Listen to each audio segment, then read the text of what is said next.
Hi friends, ನಿಮ್ಮ ಮನೆಯಲ್ಲಿ ಬೂತಾಯಿ ಮೀನಿನ ಪುಳಿ ಮುಂಚಿ ಮಾಡಿದಾಗ ಮೀನು ಕರ್ಗ್ ಹೋಗ್ತಾ ಇದೆಯಾ, ಕೆಂಪು ಕಲರ್ ಬರ್ತಾ ಇಲ್ವಾ, ಸಾರು ನೀರಾಗ್ತಿದ್ಯಾ ಅಥವಾ ಹುಳಿ ಜಾಸ್ತಿಯಾಗಿ ಟೇಸ್ಟೇ ಬರ್ತಾ ಇಲ್ವಾ, ಸಾರು ತುಂಬಾ ಕಹಿ ಆಗ್ತಾ ಇದೆಯಾ, ಸಾಂಪ್ರದಾಯಿಕ ರುಚಿ ಬರ್ತಾ ಇಲ್ವಾ? ಹಾಗಿದ್ರೆ ಚಿಂತನೆ ಮಾಡಬೇಡಿ, ನೀವು ಪರ್ಫೆಕ್ಟ್ ಆದ ವಿಡಿಯೋಗೆ ಬಂದಿದ್ದೀರಾ. ವಿಡಿಯೋನ ಪೂರ್ತಿಯಾಗಿ ನೋಡಿ. ಹೇಳೋ ಈ ಮಿಸ್ಟೇಕ್ನ ನೀವು ಸರಿ ಮಾಡ್ಕೊಂಡ್ರಿ ಅಂದ್ರೆ ಖಂಡಿತವಾಗ್ಲೂ ನೀವು ಕೂಡ ಪರ್ಫೆಕ್ಟ್ ಆದ ಪುಳಿ ಮುಂಚಿನ ಮಾಡ್ತೀರಾ ಅಂತಾನೆ ಹೇಳಬಹುದು. ಹಾಗಿದ್ರೆ ಇವತ್ತಿನ ವಿಡಿಯೋದಲ್ಲಿ ಸೀಕ್ರೆಟ್ ಆದಂತಹ ಒಂದು ಮಸಾಲ ಇದೆ. ಆ ಮಸಾಲಾನ ಹೇಗೆ ರೆಡಿ ಮಾಡ್ಕೊಳ್ಳೋದು, ಇದ್ರ ಜೊತೆಗೆ ಹುಳಿನ ಎಷ್ಟು ಹಾಕಬೇಕು, ಯಾವ ಮೆಣಸನ್ನ ಬಳಸಬೇಕು, ಮೆಣಸನ್ನ ಎಷ್ಟು ಹುರಿಬೇಕು, ಜೊತೆಗೆ ತೆಂಗಿನಕಾಯಿ ಬಳಸ್ತಾರ, ಹಾಗೇನೆ ಬಳಸಿದ್ರೆ ಏನಾಗತ್ತೆ, ಯಾವ ಎಣ್ಣೆನ ಬಳಸಬೇಕು, ನೀರಿನ ಪ್ರಮಾಣ ಎಷ್ಟಿರಬೇಕು, ಕೆಂಪು ಕಲರ್ ಬರಬೇಕು ಅಂದ್ರೆ ಏನ್ ಮಾಡಬೇಕು, ಈ ಎಲ್ಲ ವಿಷಯಗಳನ್ನ ಇವತ್ತಿನ ವಿಡಿಯೋದಲ್ಲಿ ಪರ್ಫೆಕ್ಟ್ ಆಗಿ ನೋಡೋಣ.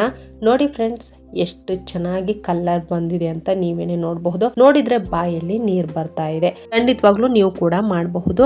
ನೀವೇನಾದ್ರು ನನ್ನ ಚಾನಲ್ನ ಸಬ್ಸ್ಕ್ರೈಬ್ ಮಾಡಿಲ್ಲ ಅಂದ್ರೆ ಪ್ಲೀಸ್ ಮಾಡಿ, ಬೆಲ್ ಬಟನ್ನ ಕ್ಲಿಕ್ ಮಾಡ್ಕೊಳ್ಳಿ.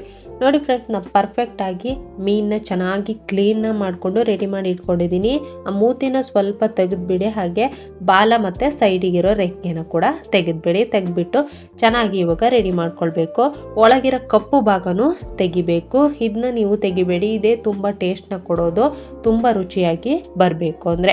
ನೋಡಿ, ಚೆನ್ನಾಗಿ ಹೊರಬ್ಲನ್ನೆಲ್ಲ ತೆಗೆದ್ಬಿಟ್ಟು ಚೆನ್ನಾಗಿ ರೆಡಿ ಮಾಡಿ ಇಟ್ಕೊಳ್ಳೋಣ. ಫ್ರೆಂಡ್ಸ್, ಒಂದು ಸೀಕ್ರೆಟ್ ಮಸಾಲನ ಇವಾಗ ರೆಡಿ ಮಾಡ್ಕೊಳ್ಳೋಣ. ಅದಕ್ಕೆ ಒಂದು ಬಾಣಲಿಗೆ ಒಂದು 4 ಚಮಚ ಎಣ್ಣೆಯನ್ನು ಹಾಕೊಳ್ತಾ ಇದ್ದೀನಿ.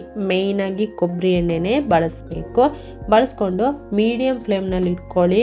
ಇವಾಗ ಮೆಣಸನ್ನ ಹಾಕ್ಕೊಂಡಿದ್ದೀನಿ. ನೀವು 10ರಿಂದ 15 ಮೆಣಸಿನ್ಕಾಯಿನ ಹಾಕ್ಕೊಳ್ಳೇಬೇಕು. ಯಾಕೆ ಅಂದರೆ ಈ ಪುಳಿ ಮುಂಚಿ ಅಂದ್ರೇನೆ ಖಾರ ಮತ್ತೆ ಹುಳಿ ಅಂತಾನೆ ಹೇಳಬಹುದು. ನೋಡಿ, ಇವಾಗ ಚೆನ್ನಾಗಿ ಇದನ್ನ ಹುರ್ಕೊಳ್ಳಿ. ಲೋ ಫ್ಲೇಮ್ನಲ್ಲಿ ನೀವು ಫ್ರೈನ ಮಾಡ್ಕೊಳ್ಳಿ. ಜಸ್ಟ್ ಬಿಸಿ ಆದರೆ ಸಾಕಾಗತ್ತೆ, ಅದೇ ಪರ್ಫೆಕ್ಟಾಗಿ ಇರುತ್ತೆ. ಮೆಣಸನ್ನ ಈ ರೀತಿನೇ ನೀವು ಮಾಡ್ಕೊಳ್ಬೇಕು. ಯಾಕೆ ಅಂದರೆ ನೀವು ಲೈಟಾಗಿ ಬಿಸಿ ಮಾಡ್ಕೊಂಡಾಗ ಮಾತ್ರ ಕರೆಕ್ಟಾದ ಕಲ್ಲರು ಬರೋದು. ನೀವು ಸ್ವಲ್ಪ ಕಲರ್ನ ಚೇಂಜ್ ಮಾಡ್ಕೊಂಡ್ರಿ ಅಂದರೆ ಟೇಸ್ಟೇ ಹೋಗುತ್ತೆ, ಹಾಗೆಯೇ ಕಲರ್ ಕೂಡ ಡಿಮ್ ಆಗಿ ಬರುತ್ತೆ. ಪುಳಿ ಮುಂಚಿ ಅಂದರೆ ಕಲ್ಲರ್ ಅಂತಾನೆ ಹೇಳಬಹುದು. ನೋಡಿ, ಇವಾಗ ಒಂದು ಪ್ಲೇಟ್ಗೆ ಎಲ್ಲವನ್ನು ಹಾಕೊಳ್ತಾ ಇದ್ದೀನಿ. ಇಟ್ಕೊಳ್ಳೋಣ ಇದನ್ನೆಲ್ಲ. ನೋಡಿ, ಇವಾಗ ತೆಕ್ಕೊಂಡಾದ್ಮೇಲೆ ಅದೇ ಬಾಣಲಿಗೆ ನಾನಿಲ್ಲಿ 4 ಚಮಚ ಕೊತ್ತಂಬರಿ ಕಾಳನ್ನ ಹಾಕೊಳ್ತಾ ಇದ್ದೀನಿ. 1 ಚಮಚ ಜೀರಿಗೆಯನ್ನು ಹಾಕೊಳ್ತಾ ಇದ್ದೀನಿ. 1/4 ಚಮಚ ಮೆಂತೆಯನ್ನು ಹಾಕೊಳ್ತಾ ಇದ್ದೀನಿ. ಮೆಂತೆನ ದಯವಿಟ್ಟು ಜಾಸ್ತಿ ಹಾಕೊಳ್ಬೇಡಿ, 1/4 ಚಮಚ ಹಾಕೊಂಡ್ರೆ ಸಾಕಾಗತ್ತೆ. ಇದ್ರ ಜೊತೆಗೆ 1 ಚಮಚ ಕಾಳುಮೆಣಸನ್ನ ಹಾಕೊಳ್ತಾ ಇದ್ದೀನಿ. ಹಾಕೊಂಡು ಲೈಟಾಗಿ ನೀವು ಫ್ರೈನ ಮಾಡ್ಕೊಳ್ಳಿ. ಇದು ಕೂಡ ಸ್ವಲ್ಪ ಬಿಸಿ ಆದರೆ ಕರೆಕ್ಟಾಗಿ ಇರುತ್ತೆ. ಟೇಸ್ಟ್ ಕೂಡ ಘಮ ತುಂಬ ಚೆನ್ನಾಗಿ ಬರುತ್ತೆ. ನೋಡಿ, ಇವಾಗ ಇದು ಫ್ರೈ ಆಗ್ತಾ ಇದೆ. ನಾವು ಇದಕ್ಕೆ 4ರಿಂದ 5 ಎಸಳು ಬೆಳ್ಳುಳ್ಳಿಯನ್ನು ಹಾಕೊಳ್ತಾ ಇದ್ದೀನಿ. ಹಾಕೊಂಡು ಚೆನ್ನಾಗಿ ಇದನ್ನ ಫ್ರೈನ ಮಾಡ್ಕೊಳ್ಳಿ. ನೋಡಿ, ಸ್ವಲ್ಪ ಬಿಸಿ ಆಗಿದೆ, ಇಷ್ಟು ಬಿಸಿ ಆದರೆ ಸಾಕಾಗತ್ತೆ. ಇವಾಗ ಹಾಫ್ ಮಾಡ್ಕೊಳ್ಳೋಣ. ನೀವು ಜಾಸ್ತಿ ಫ್ರೈ ಮಾಡ್ಕೊಂಡ್ರಿ ಅಂದರೆ ಕಪ್ಪಗಾಗತ್ತೆ, ಸಾಂಪ್ರದಾಯಿಕ ರುಚಿ ಕಳ್ಕೊಳ್ಳುತ್ತೆ. ಹಾಗೇನೆ ಮೆಂತೆ ಜಾಸ್ತಿ ಹಾಕಿದ್ರಿ ಅಂದರೆ ಕಹಿ ಬರುತ್ತೆ. ಇದು ಒಂದು ಮಿಸ್ಟೇಕ್ ಅಂತಾನೆ ಹೇಳಬಹುದು. ಇವಾಗ ಆರಿಸ್ಕೊಂಡು ಆಮೇಲೆ ನೀವು ಗ್ರೈಂಡ್ನ ಮಾಡ್ಕೊಳ್ಬೇಕು. ನೀವು ಬಿಸಿದೇ ಮಾಡ್ಕೊಂಡ್ರಿ ಅಂದರೆ ನಮ್ಮ ಮಿಕ್ಸಿಗೂ ಕೂಡ ಎಫೆಕ್ಟ್ ಆಗುತ್ತೆ. ನೀವು ಬಿಸಿದ್ ಮಾಡ್ಕೊಳ್ಬೇಡಿ, ಸಾಲನೆಲ್ಲ ಆರಿಸ್ಕೊಂಡೆ ನೀವು ಗ್ರೈಂಡ್ನ ಮಾಡ್ಕೊಳ್ಳಿ. ನೋಡಿ, ಇವಾಗ ನಾನು ಕರೆಕ್ಟಾಗಿ ಆರಿಸ್ಕೊಂಡಿದ್ದೀನಿ. ಇವಾಗ ಗ್ರೈಂಡ್ ಮಾಡ್ಕೊಳ್ಳೋದಕ್ಕೆ ಮಿಕ್ಸಿ ಜಾರಿಗೆ ಎಲ್ಲವನ್ನು ಕ್ಲೀನಾಗಿ ಹಾಕ್ಕೊಳ್ತಾ ಇದ್ದೀನಿ. ಇವಾಗ ಮೇನ್ ಹಂತ ಅಂದರೆ ಅದು ಹುಣಸೆ ಹಣ್ಣು ಹಾಕ್ಕೊಳ್ಳೋದು. ನಾನಿಲ್ಲಿ 1 ಲಿಂಬು ಗಾತ್ರದ ಹುಣಸೆ ಹಣ್ಣು ತಗೊಂಡಿದ್ದೀನಿ. ನಾನು ಚೆನ್ನಾಗಿ ನೆನೆಸಿಟ್ಕೊಂಡಿದ್ದೀನಿ, ಅದಕ್ಕೆ ಆ ರೀತಿಯಾಗಿದೆ. ನೋಡಿ, ಈ 1 ಲಿಂಬು ಗಾತ್ರದ ಹುಣಸೆ ಹಣ್ಣು ಖಂಡಿತವಾಗ್ಲೂ ಬೇಕೇ ಬೇಕು. ನೋಡಿ, ಇವಾಗ ನುಣ್ಣಗೆ ಗ್ರೈಂಡ್ ಮಾಡ್ಕೊಳ್ಬೇಕು ಫ್ರೆಂಡ್ಸ್. ನೀವು ತರಿಯಾಗಿ ರುಬ್ಕೊಂಡ್ರಿ ಅಂದರೆ, ಮೇಯ್ನ್ ಮಿಸ್ಟೇಕ್ ಇದನ್ನೇ ಮಾಡ್ತಾರೆ, ತರಿಯಾಗಿ ರುಬ್ಕೊಂಡ್ರಿ ಅಂದರೆ ಟೇಸ್ಟ್ ಖಂಡಿತವಾಗ್ಲೂ ಬರೋದಿಲ್ಲ. ಪುಳಿ ಮುಂಚೆ ಅಂತೂ ಅನ್ಸೋದೇ ಇಲ್ಲ. ನೋಡಿ ಫ್ರೆಂಡ್ಸ್, ಇವಾಗ ನಾವು ರೆಡಿ ಮಾಡಿ ಇಟ್ಕೊಂಡಿದ್ದೀವಿ. ಇವಾಗ ಪರ್ಫೆಕ್ಟ್ ಆದ ಪುಳಿ ಮುಂಜಿ ರೆಡಿ ಮಾಡೋದೊಂದೇ ಬಾಕಿ. ಅದಕ್ಕೆ ಒಂದು ಬಾಣಲಿನ ಇಟ್ಕೊಂಡು 2 ಚಮಚ ಎಣ್ಣೆಯನ್ನು ಹಾಕ್ಕೊಂಡಿದ್ದೀನಿ. ಅದು ಕೊಬ್ಬರಿ ಎಣ್ಣೆನೇ ಆಗಿರಬೇಕು. ಸಾಂಪ್ರದಾಯಿಕ ರುಚಿ ಬರಬೇಕು. ಮಂಗಳೂರು ಭಾಗದ ಅಂದರೆ ಕೊಬ್ಬರಿ ಎಣ್ಣೆನೇ ಆಗಿರಬೇಕು. 1 ಮೀಡಿಯಂ ಸೈಜ್ ಈರುಳ್ಳಿಯನ್ನು ಹಾಕ್ಕೊಳ್ತಾ ಇದ್ದೀನಿ. ಈರುಳ್ಳಿ ಚೆನ್ನಾಗಿ ಫ್ರೈ ಆಗಬೇಕು. ಲೈಟಾಗಿ ಕೆಂಪಗೆ ಬಂದರೆ ಸಾಕಾಗತ್ತೆ. ಫ್ರೈ ಆಗ್ತಾ ಇದೆ. ಪುಳಿ ಮುಂಚಿ ಅಂದರೆ ನಾವು ಕಾಯಿ ತುರಿನ ಬಳಸಬಾರ್ದು. ಇದು ಒಂದು ಮಿಸ್ಟೇಕ್ನ ಮಾಡ್ತಾರೆ.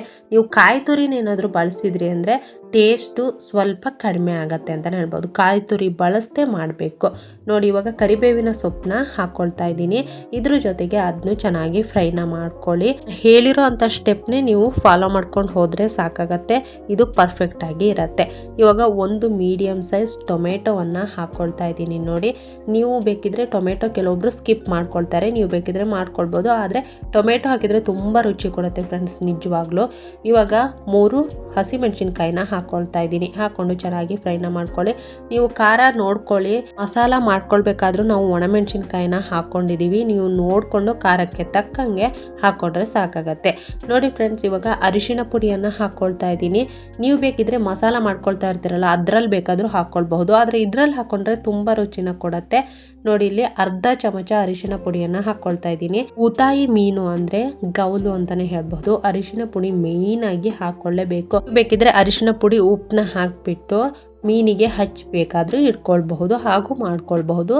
ನಾವಿಲ್ಲಿ ಹಾಕ್ಕೊಂಡ್ರೆ ಸಾಕಾಗತ್ತೆ. ನಾನಿಲ್ಲಿ ಶುಂಠಿಯನ್ನು ಹಾಕ್ಕೊಳ್ತಾ ಇದ್ದೀನಿ. ಸಣ್ಣದಾಗಿ ಹೆಚ್ಚಿ ಹಾಕ್ಕೊಳ್ತಾ ಇದ್ದೀನಿ. ತುಂಬ ರುಚಿ ಕೊಡುತ್ತೆ. ಒಂದ್ಸಲ ಟ್ರೈ ಮಾಡಿ ನೋಡಿ. ಇವಾಗ ಇದನ್ನ ಚೆನ್ನಾಗಿ ಫ್ರೈನ ಮಾಡ್ಕೊಳ್ಳೋಣ. ಇವಾಗ ಮೇಯ್ನ್ ಅಂತಲೇ ಹೇಳ್ಬಹುದು, ನಮ್ಮ ಖಾರವನ್ನು ಹಾಕ್ಕೊಳ್ಬೇಕು. ನಾವಿಲ್ಲಿ ಎಷ್ಟು ಚೆನ್ನಾಗಿ ಖಾರ ಮಾಡ್ಕೊಂಡಿದ್ದೀವಿ ಅಂದರೆ ನಾವಿಲ್ಲಿ ಯಾವುದೇ ಆರ್ಟಿಫಿಷಿಯಲ್ ಕಲರ್ನು ಬಳಸಿಲ್ಲ.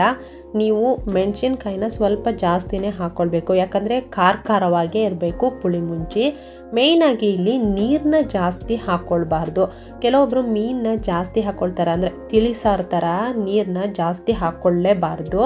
ಇದೊಂದು ಪುಳಿ ಮುಂಚಿ ಅಂದ್ರೇ ಒಂದು ಗ್ರೇವಿ ಥರ, ಗಟ್ಟಿಯಾದ ಗ್ರೇವಿ ಥರ ನೀವು ಆ ರೀತಿನೇ ಮಾಡ್ಕೊಳ್ಬೇಕು. ಇವಾಗ ರುಚಿಗೆ ತಕ್ಕಷ್ಟು ಉಪ್ಪನ್ನ ಹಾಕ್ಕೊಳ್ಬೇಕು. ಮೇಯ್ನಾಗಿ ಕಹಿ ಯಾಕೆ ಬರುತ್ತೆ ಅಂದರೆ ನೀವು ಮೀನನ್ನ ಸರಿಯಾಗಿ ಕ್ಲೀನ್ ಮಾಡ್ಕೊಂಡಿಲ್ಲ ಅಂದರೆ ಸಾರು ಕಹಿ ಬರುತ್ತೆ, ಇಲ್ಲ ಮೆಂತೆನ ಜಾಸ್ತಿ ಬಳಸಿದರೆ ಸಾರು ಕಹಿ ಬರುತ್ತೆ. ನೋಡಿ ಇವಾಗ ಮಸಾಲ ಚೆನ್ನಾಗಿ ಕುದೀತಾ ಇದೆ. ನೀರನ್ನ ಜಾಸ್ತಿ ಹಾಕ್ಕೊಳ್ಬೇಡಿ. ಇದೇ ಕನ್ಸಿಸ್ಟೆನ್ಸಿಯಲ್ಲಿ ನೀವು ಸಾರನ್ನ ರೆಡಿ ಮಾಡಿಕೊಂಡ್ರೆ ಸಾಕಾಗತ್ತೆ. ನೋಡಿ ಫ್ರೆಂಡ್ಸ್ ಇವಾಗ ಚೆನ್ನಾಗಿ ಕುದೀತಾ ಇದೆ. ಮೀನನ್ನ ಯಾವ ಟೈಮಿಗೆ ಹಾಕಬೇಕು ಅಂದರೆ ಈ ಮಸಾಲ 3/4% ಕುದಿಬೇಕು. ಲಾಸ್ಟ್ 1/4% ಇರಬೇಕಾದ್ರೆ ಮೀನನ್ನ ಹಾಕ್ಕೊಳ್ಬೇಕು. ನೋಡಿ 3/4% ಕುದ್ದಿದೆ. ಇವಾಗ ಮೀನನ್ನ ಹಾಕ್ಕೊಳ್ತಾ ಇದ್ದೀನಿ. ನೀವು ಲೋ ಫ್ಲೇಮ್ನಲ್ಲಿ ಇಟ್ಕೊಳ್ಳಿ, ಯಾಕೆಂದರೆ ಬೂತಾಯಿ ಮೀನು ಬೇಗ ಕರ್ಗೋಗುತ್ತೆ. ಮುಳ್ಳು ಬಿಡ್ತು ಅಂದರೆ ನಿಮಗೆ ಸಾರು ತಿನ್ನೋಕ್ಕೆ ಸರಿಯಾಗಲ್ಲ, ಟೇಸ್ಟ್ ಕೂಡ ಆಗೋದಿಲ್ಲ. ನೋಡಿ ಈ ರೀತಿನೇ. ಮೇಯ್ನಾಗಿ ಇಲ್ಲಿ ಚಮಚವನ್ನು ಹಾಕ್ಕೊಳ್ಬಾರ್ದು. ಚಮಚ ಅಥವಾ ಹುಟ್ಟು ಯಾವತ್ತೂ ನೀವು ಇದಕ್ಕೆ ಉಪಯೋಗಿಸ್ಲೇಬಾರ್ದು. ನೋಡಿ ಒಂದು ಮಸಿ ಬಟ್ಟೆನ ತಗೊಂಡು ಚೆನ್ನಾಗಿ ಈ ರೀತಿ ಮಿಕ್ಸ್ನ ಮಾಡ್ಕೊಳ್ಬೇಕು. ನೀವು ಅತಿಯಾಗಿ ಬೇಯಿಸಿದಾಗ ಮಾತ್ರ ಅದು ಪೂರ್ತಿಯಾಗಿ ಮೀನೆಲ್ಲ ಕರಗಿ ಹೋಗೋದು. ನೀವು ಜಾಸ್ತಿ ಬೇಯಿಸೋ ಅವಶ್ಯಕತೆನೇ ಇಲ್ಲ. ನೀವು ಮಸಾಲ ಕುದಿಬೇಕಾದ್ರೆ ಹಾಕ್ಕೊಳ್ತೀರಲ್ಲ, ಹಾಕ್ಕೊಂಡು ಕೇವಲ 5 ನಿಮಿಷಗಳ ಕಾಲ ನೀವು ಬೇಯಿಸ್ಕೊಂಡ್ರೆ ಕರೆಕ್ಟಾಗಿರುತ್ತೆ. ಅದು ಲೋ ಫ್ಲೇಮ್ನಲ್ಲಿ ಬೇಯಿಸ್ಕೊಂಡ್ರಿ ಅಂದರೆ ಮೀನು ಸೂಪರ್ ಸ್ಮೂತಾಗಿ ಬರುತ್ತೆ ಅಂತಲೇ ಹೇಳ್ಬಹುದು. ನೋಡಿ ಇವಾಗ ನಮ್ಮ ಪುಳಿ ಮುಂಜಿ ಪರ್ಫೆಕ್ಟಾಗಿ ರೆಡಿಯಾಗಿದೆ. ಸಾಂಪ್ರದಾಯಿಕವಾಗಿ ಹೇಗೆ ಪುಳಿ ಮುಂಜಿನ ಕರೆಕ್ಟಾದ ವಿಧಾನದಲ್ಲಿ ಮಾಡೋದು, ಹಾಗೆ ಮಿಸ್ಟೇಕ್ಗಳನ್ನ ಹೇಗೆ ಸರಿ ಮಾಡ್ಕೊಳ್ಳೋದಂತ ನಾನು ನಿಮಗೆ ತೋರಿಸಿದ್ದೀನಿ. ಇದ್ರ ಜೊತೆಗೆ ಎಂಥ ಕಲರ್ ಬಂದಿದೆ ಅಂದರೆ ನೋಡಿದರೆ ನಿಜವಾಗ್ಲೂ ಬಾಯಲ್ಲಿ ನೀರು ಬರುತ್ತೆ. ನಾನು ಮಾಡಿರೋ ರೆಸಿಪಿಗಳಲ್ಲಿ ದಿ ಬೆಸ್ಟ್ ರೆಸಿಪಿ ಅಂದರೆ ಇದೆ. ನನಗೆ ತುಂಬಾ ಇಷ್ಟವಾದ ರೆಸಿಪಿ ಅಂತಲೇ ಹೇಳ್ಬೋದು. ನೀವು ಕೂಡ ಟ್ರೈ ಮಾಡಿ. ಖಂಡಿತವಾಗ್ಲೂ ನಿಮಗೂ ತುಂಬ ಇಷ್ಟವಾಗುವಂತಹ ರೆಸಿಪಿ ಆಗೋದಂತೂ ಗ್ಯಾರಂಟಿ. ನೋಡಿದ್ರಲ್ಲ ಫ್ರೆಂಡ್ಸ್, ಇವಾಗ ರುಚಿ ನೋಡೋದೊಂದೇ ಬಾಕಿ. ನೋಡಿ ಮೀನು ಎಷ್ಟು ಹದವಾಗಿ ಬೆಂದಿದೆ ಅಂತ ತೋರಿಸ್ತೀನಿ, ಎಷ್ಟು ಸಾಫ್ಟಾಗಿ ಬಂದಿದೆ ಅಂತ ನೀವೇನೇ ನೋಡಬಹುದು. ಈ ಪುಳಿ ಮುಂಜಿ ತುಂಬ ರುಚಿಯಾಗಿರುತ್ತೆ ಫ್ರೆಂಡ್ಸ್, ನಿಜವಾಗ್ಲೂ ಹೇಳ್ತಾ ಇದ್ದೀನಿ. ತುಂಬ ಬಿಸಿ ಬಿಸಿ ಅನ್ನಕ್ಕೆ ಸೂಪರ್ ಆದ ಕಾಂಬಿನೇಷನ್ ಅಂತಲೇ ಹೇಳ್ಬೋದು. ಎಷ್ಟು ಚೆನ್ನಾಗಿ ಬೆಂದಿದೆ ಅಂತ ನೀವೇನೇ ನೋಡಬಹುದು. ಅನ್ನಕ್ಕಂತೂ ಮಾಡಿಸ್ದಂಗೆ ಇರತ್ತೆ ಅಂತಲೇ ಹೇಳ್ಬೋದು. ನೋಡಿದ್ರಲ್ಲ ಫ್ರೆಂಡ್ಸ್, ಏನಾದರೂ ಈ ವಿಡಿಯೋ ಇಷ್ಟ ಆಗಿದ್ರೆ ಲೈಕ್, ಶೇರ್, ಕಮೆಂಟ್ನ ಮಾಡಿ. ಹಾಗೆ ಮೋಪೀಸ್ ಕಿಚನ್ ಚಾನಲ್ನ ಸಬ್ಸ್ಕ್ರೈಬ್ ಮಾಡಿಕೊಂಡು ನಮಗೂ ಸಪೋರ್ಟ್ ಮಾಡಿ. ಇದ್ರ ಜೊತೆಗೆ ಬೆಲ್ ಬಟನ್ನ ಕ್ಲಿಕ್ ಮಾಡಿ. ಅದರಿಂದ ನಾ ಹಾಕೋ ವಿಡಿಯೋಗಳು ನಿಮಗೆ ಬೇಗನೆ ಬರುತ್ತೆ ಅಂತಲೇ ಹೇಳ್ಬಹುದು. ನೋಡಿ ಫ್ರೆಂಡ್ಸ್, ಕಲಿಸ್ಕೊಂಡು ತಿಂತಾ ಇದ್ರೆ ಸ್ವರ್ಗ ಅಂತಲೇ ಹೇಳ್ಬೋದು. ಅಷ್ಟು ರುಚಿಯಾಗಿರುತ್ತೆ. ನೋಡಿ ನೀವೇನೇ ನೋಡ್ಬೋದು, ಕಲರ್ ನೋಡಿ ಸೂಪರ್ ಆಗಿ ಬಂದಿದೆ ಅಂತಲೇ ಹೇಳ್ಬಹುದು. ಇದ್ರಲ್ಲ ಫ್ರೆಂಡ್ಸ್, ನಾನು ಬಾಂಗ್ಡೆ ಮೀನ್ ಸಾರು, ಮಂಗಳೂರು ಸ್ಟೈಲಲ್ಲಿ ಬಾಂಗ್ಡೆ ಮೀನ್ ಸಾರು ಹೇಗೆ ಮಾಡ್ತಾರೆ ಅಂತ ಅದನ್ನು ವಿಡಿಯೋನ ಮಾಡಿ ಹಾಕಿದ್ದೀನಿ. ನೀವು ಬೇಕಾದರೆ ಚೆಕ್ ಮಾಡ್ಕೊಳ್ಬಹುದು. ಅದು ತುಂಬ ರುಚಿಯಾಗಿರುತ್ತೆ. ಬಾಂಗ್ಡೆ ಮೀನು ಪುಳಿ ಮುಂಜಿನೂ ಕೂಡ ಮಾಡಬಹುದು. ಅದನ್ನು ಮುಂದಿನ ದಿನಗಳಲ್ಲಿ ಮಾಡಿ ಹಾಕ್ತೀನಿ. ತುಂಬ ರುಚಿಯನ್ನು ಕೊಡುತ್ತೆ. ಇಲ್ಲಿವರೆಗೂ ವಿಡಿಯೋ ನೋಡಿದವರಿಗೆ ತುಂಬ ಹೃದಯದ ಧನ್ಯವಾದ.